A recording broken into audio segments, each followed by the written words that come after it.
Hi everyone, and welcome to the lecture on Phantastes by George MacDonald. This is part 2. For this lecture, you should have read from chapter 13 through to the end of the novel. And we're going to be looking at the form of the novel itself and how this aligns with MacDonald's theory of fantasy. So this lecture is less on the side of summary of what happened in the novel and in particular what it might mean, because as we'll see, MacDonald wasn't really trying to give us a direct meaning. And instead, we're going to be looking at the form and how the novel is trying to propose a new way of reading fantasy. Now, I realize that because of the strangeness of this novel, it might be a little frustrating not to have someone tell you exactly what it means. But I'm withholding this interpretation of what I think that it means on purpose because, as you'll see as we go through some of MacDonald's philosophy and his theory, his personal theories, he actually didn't want his novel to have one concrete meaning. So for the sake of just clarity, you should know that he does have Anados eventually take a sort of journey that has more meaning to it. So we talked before about how Anados means pathless and how he's kind of wandering and that the narrative itself is very episodic. He does eventually have this kind of culminating moment in the house with the 4 doors where he meets the old lady. He goes through the different doors and then eventually her house is subsumed by water and she tells him just before he leaves, go and do something worth doing. Just after this, he finally has a more direct trajectory to his journey. He battles giants. He eventually sacrifices himself and dies, and then sees himself reborn, and he's back in his regular home again, his realistic home, and not in fairyland anymore. So he's kind of reflecting on this and wondering what it all means, and the narrative ends without really necessarily giving us any distinct sense of closure. But the important thing, which I also mentioned last week, is that he discovers that he's been absent and he disappeared from his world, right? So it wasn't a dream. He actually did go somewhere and nobody could find him. And he was in this, basically you could think of it as a parallel universe to his own. So fairyland is real. And we're kind of left with this question of, well, if fairyland is real, and he's kind of raising these questions, what do I do with this new knowledge in my life that these supernatural things exist alongside of us? And how do I go forward? Am I going to have to go back and live it all over again and die in fairyland and come back to life again? Or do I just kind of continue to live my life here and just incorporate that knowledge of the supernatural into my experiences? So it's a little bit open-ended. And that's one of the things that I want to talk about in this lecture is why that happens. The way that we're going to get into that is by looking at the form that the novel takes. So you probably noticed that Anados' narrative is written in the first person. So this is like the Diary of Anne Rodway or the Turn of the Screw, where you have that limited perspective. So it's not through an omniscient narrator. There's no one telling us or intruding into the narrative to tell us how to think or how to feel about it. There's no narrator guiding us or directing us to a certain point of view. And this is quite different than what you might see in a realist text, which we're going to begin talking about next week. And the realist texts are doing something quite different with how the reader is participating or asked to imaginatively participate in the narrative. So in this case, we're not given any directions, and we also don't have that same dramatic tension being used from that first person point of view that we saw in something like Turn of the Screw.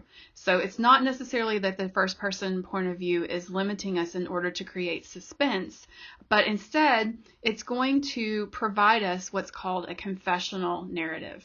So these types of experiences that Anados describes, this personal, emotional journey of maturity, is actually a type of narrative that's specifically called the confessional narrative.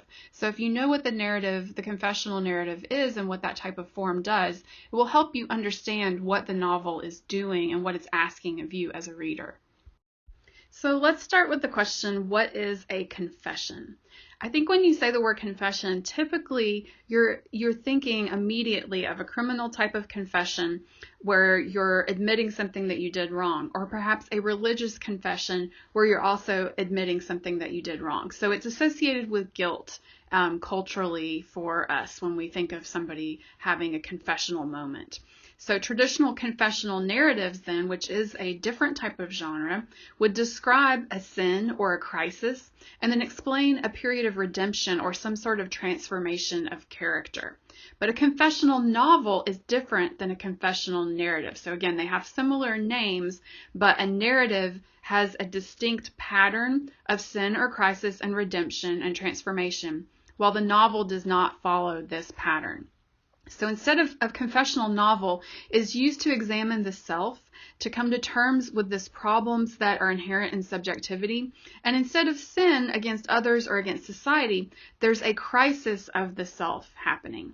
So confession as a rhetorical strategy then, meaning whenever you're writing a novel and you use confession as a strategy, is going to engender interpretation, drawing on the listener in order to produce meaning. And this is a quote from Dennis Foster's work on confessionals. So when you think about confession being used as a way to compose a particular type of text, what it means is that it's asking for a listener, that a confession implies that there's someone being confessed to. Engendering interpretation, meaning drawing the listener into the production of meaning, explaining to the reader or the listener what happened, and then asking the listener to verify the confessional experience and to participate in the exchange of meaning through the listening to this narrative. So that participation is really key to the way that this particular novel is structured. So I'm going to talk through how that structure informs Phantastes then. So at the beginning, Anodos experiences this crisis. He doesn't have a sin moment, right, where he's done anything wrong, and he has nothing to feel guilty about. So again, it's not a confessional narrative in the strict traditional sense that you might expect. Instead, he has a subjectivity crisis, an interior crisis that happens. Essentially what happens is he learns that fairyland is real. So what he knows about the world is no longer certain. You can imagine this as, say you're just entering a classroom and suddenly you see Alice's white rabbit. And in fact, it's a real white rabbit with a pocket watch and the waistcoat, and he starts speaking. And you're not hallucinating. Everyone around you sees him too, and all of a sudden, what we understand about the world has to shift, right? We have a crisis that happens here because everything we've known to be true about the world suddenly has to be rethought. So this is what happens to Anodos at the beginning of the novel. He realizes fairyland is real. He realizes that he is going to have to rethink everything that he has known to be true about himself and about the world. So then through this novel, the description of his adventures he tries to retell what happened to him to readers in order to organize his thoughts and his feelings. So the text of the novel itself becomes this confessional experience where he's trying to tell everyone in language what is supposed to be happening here and how he is really trying to control this new knowledge and try to figure out what is going on as he experienced it.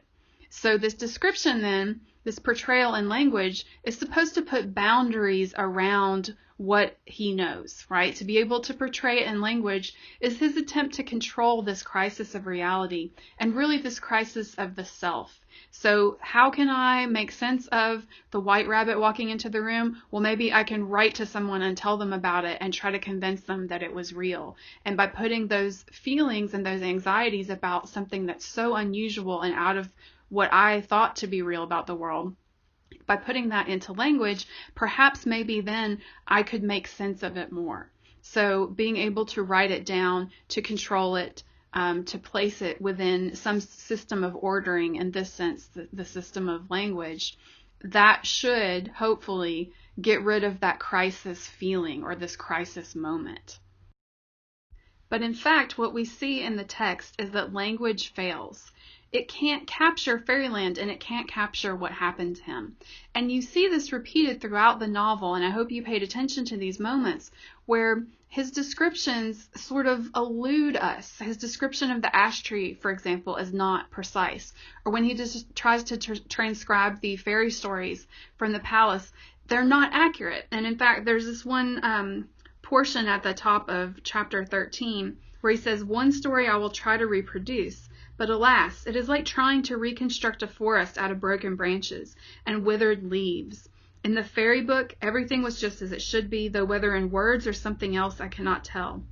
It glowed and flashed the thoughts upon the soul with such a power that the medium disappeared from the consciousness, and it was occupied only with the things themselves. My representation of it must resemble a translation from a rich and powerful language, capable of embodying the thoughts of a splendidly developed people into the meager and half-articulate speech of a savage tribe.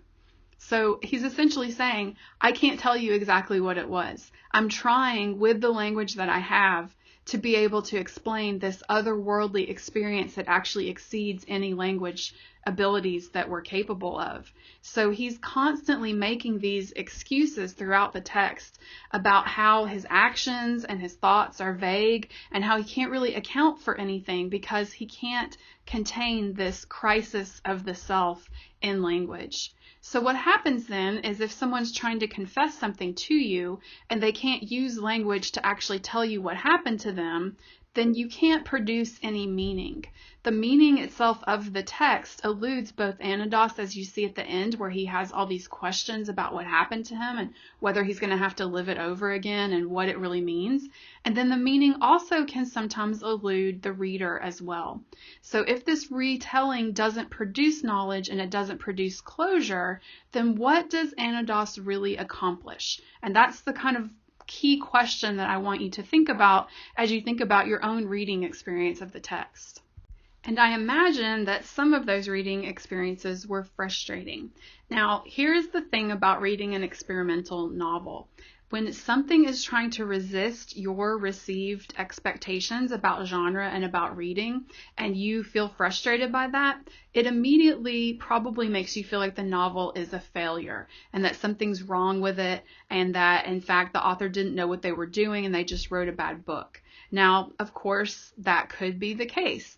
But in this case, what I want you to recognize is that MacDonald's philosophy about fantasy was actually underlying what he was doing. So this failure to communicate is intentional. And whenever you think back to last week when I talked about how critics sort of panned this novel and didn't like it and said MacDonald didn't write a fairy tale with allegories and we don't like this because he didn't tell us what it means. What he's actually doing is revealing to us our expectations about what fantasy is supposed to do.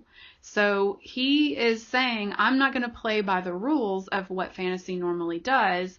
And if that frustrates you, well, that reveals something about your reading patterns and your reading habits and your expectations. It doesn't necessarily mean that he wrote a bad book. It just means he wrote something that is trying to challenge you and push the boundaries of what's expected.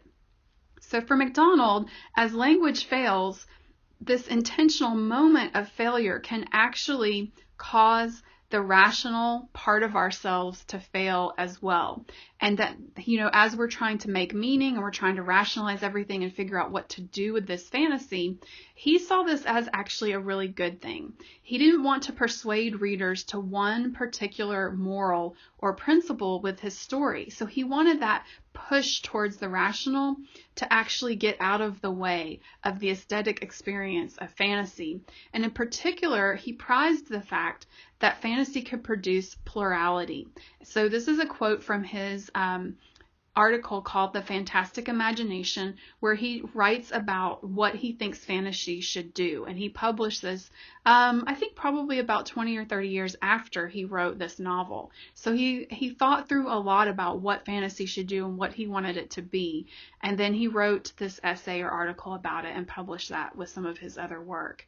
So he says, everyone who feels the story, and this is a fantasy story, will read its meaning after his own nature and development. One man will read one meaning in it, another will read another. And that actually didn't bother him. It didn't matter to him that somebody could read his novels or his other stories and get different things out of it, and that he would leave it open-ended enough where everybody could bring their own interpretation to it. He thought this was actually a really good thing. Now, I want you to remember that in the 19th century, there was a lot of questioning about the purpose of fantasy because that idea of audience was also in play. So who is supposed to be reading it? Why are we reading fantasy? And how are we reading fantasy? All those things were happening or being questions that were being asked at the time period when MacDonald was writing, and he was thinking about these things as he composed the novel. So it's important for us to think about that historical context and to recognize the way that MacDonald was actually using his novel as an experiment to play around with this idea of what could fantasy do for us. Does it have to have this moral because children might become the primary readers of it? Or could it actually be useful for adults as well? Phantastes is not a children's novel. It's targeted for adults. It's supposed to be an adult fairy tale. And for MacDonald, fairy tales were something that grown-ups were also should be really engaged in because they could do something in a different way than a realist text would. So MacDonald says that a fairy tale could bring to consciousness something which had, until the moment that person had read it, had remained fully in that person's unconscious, right? So he didn't have these terms of consciousness and unconsciousness in the same way that we recognize them now with psychology, because the development of psychology was happening simultaneously and then a little after him as well.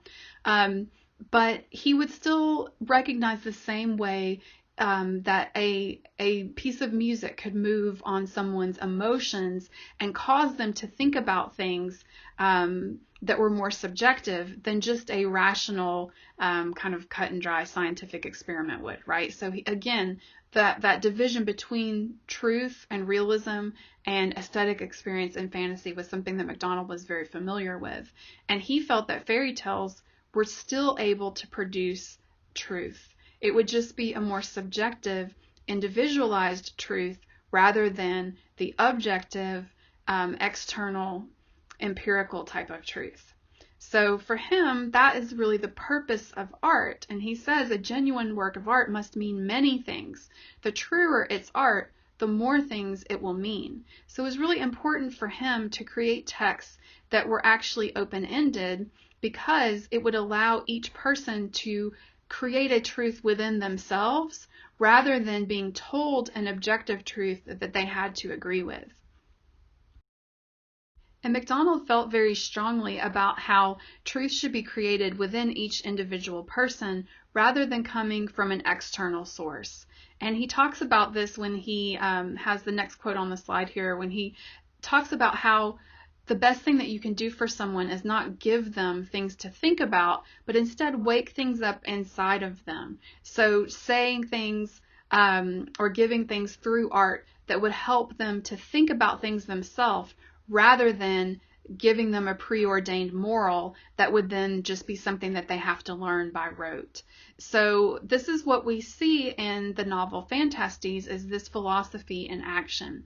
And basically what it does is it presents you different situations, and you're following Anados and you don't really know why, and he doesn't know why, but he's going to confront different situations like the scene with the shadow, or like the scene with the woman with the 4 doors, where he goes in and we don't completely understand these little snippets that have happened where we see these different moments as he goes through each door, and he doesn't ever really tell us everything either. There's things that are alluded to but not really completely spelled out for us.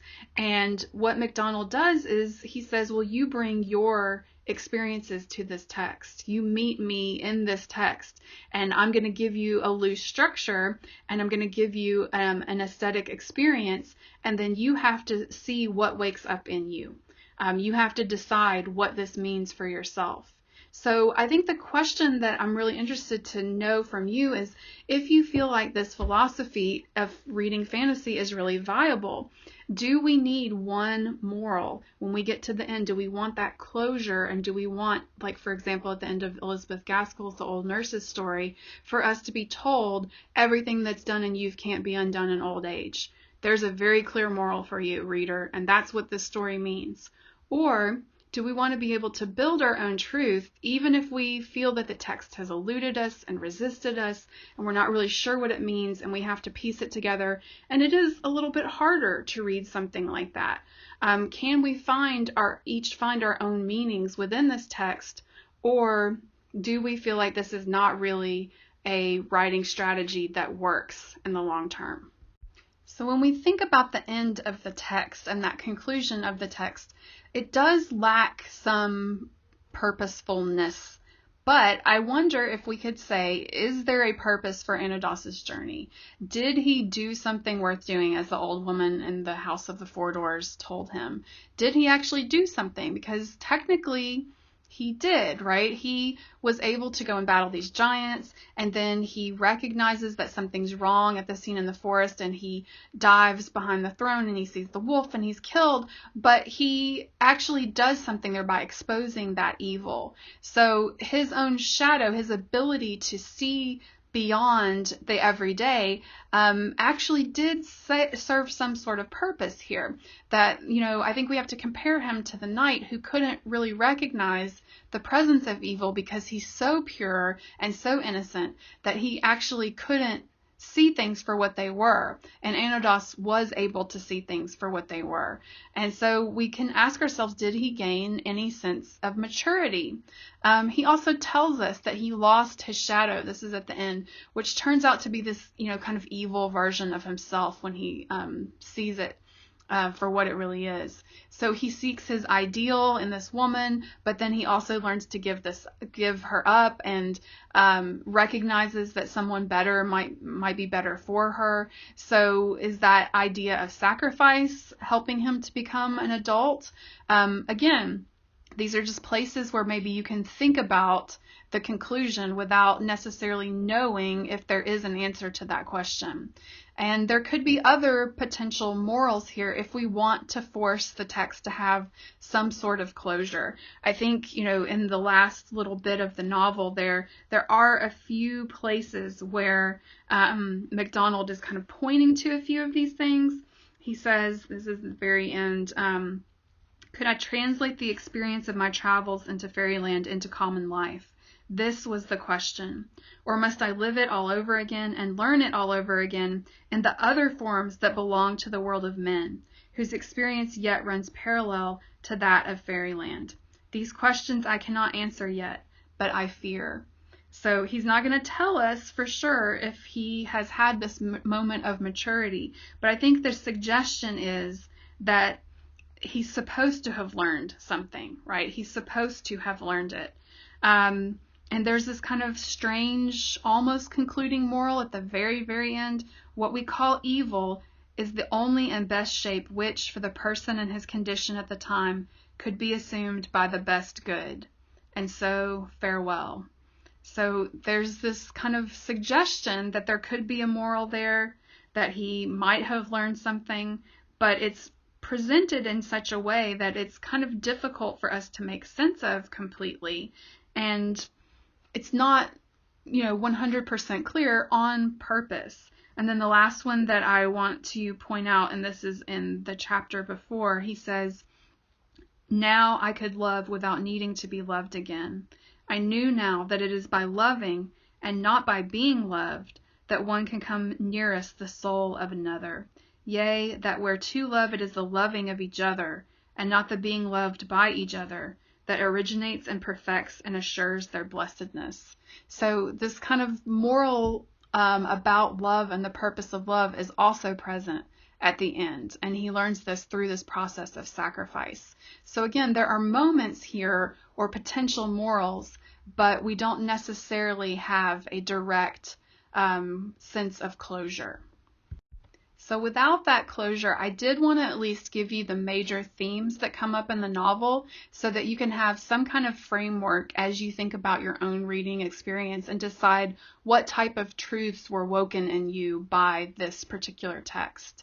So there is a contrast throughout the novel between childlike wonder and adult rationality. So we talked about that a little last week with the idea of the shadow coming in and dispelling fantasy and how he becomes proud of this. But there's also this idea of too much childlike innocence can obscure evil and actually keep us from recognizing things for what they are. So there is a tension throughout between those two things. Also between idleness and action, you see that with him kind of laying around around the fairyland palace and not really doing very much and wandering, and then the action of the night, as well as his own action when he leaves the four-doored house and he goes out and actually does things for other people. Pathlessness and direction also in tension here throughout.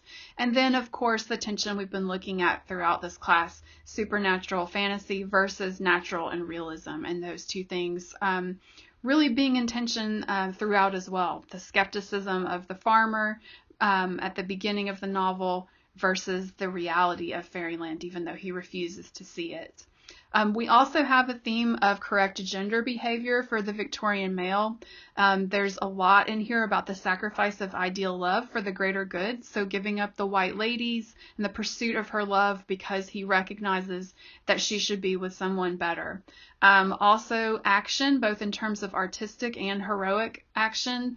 Singing to wake the white lady is the more artistic, spiritual side of action, but it is this kind of sense where he's supposed to be doing something, right? That she's the passive form and he's going to wake her with his art.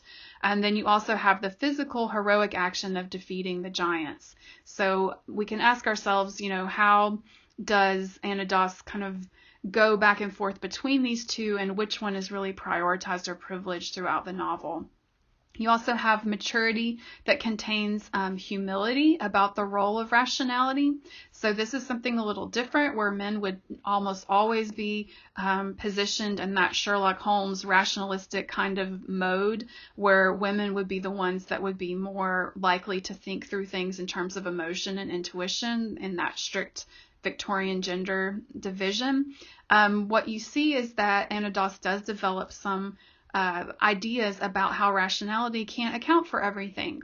So there's a lot more humility here and a lot more embracing of femininity than is typical for most Victorian male stories. So a lot of the good characters in the story tend to nurture him and have this kind of mothering to him, which would be almost stereotypical, but that's also not demeaned. It's seen as a type of agency and a type of power that is just as important as male active power. So I think for MacDonald, in a lot of his stories, he really saw feminine power as being something that was vital and important, and that was a guiding force.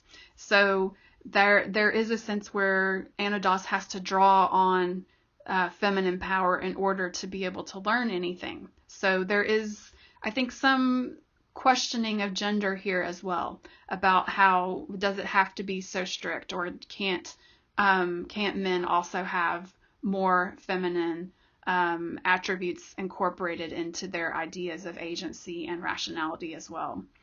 And then, of course, uncertainty, the major thing that I've talked about this week, being a new element in terms of the fairy tale. By the novel's end, if we don't have a conclusive moral or a development of a moral, then can fantasy work like this in culture? And what you're going to see is that most people did not like this novel in its own time period, and so MacDonald continued to write fairy stories and novels, but they were directed more towards children. So this was his one big adult fantasy novel. He had another one that he wrote called Lilith, which also is a little different, but kind of similar ideas and themes. And that one is more popular and tends to be more popular now as well. But most of his fantasy writing ended up being directed towards children. So I think he kind of answers the question for us that maybe people were just not ready for a novel that was so experimental and so different in terms of the philosophy that it was trying to use for fantasy. But it's definitely a marker within the development of Victorian fantasy of somebody trying to do something new and to push the boundaries of what fantasy could be. So as we finish up our discussion of fantasy for this semester, I want you to keep in mind this sort of experimentalness of this and really the values of what this type of novel is asking for you as a reader, to be open, to not have to have rationality dominate, to really allow for multiple meanings rather than just one, and to enjoy and really inhabit that aesthetic experience, and that to let that be the guide for how you read and not how everything empirically matches the world that you already know.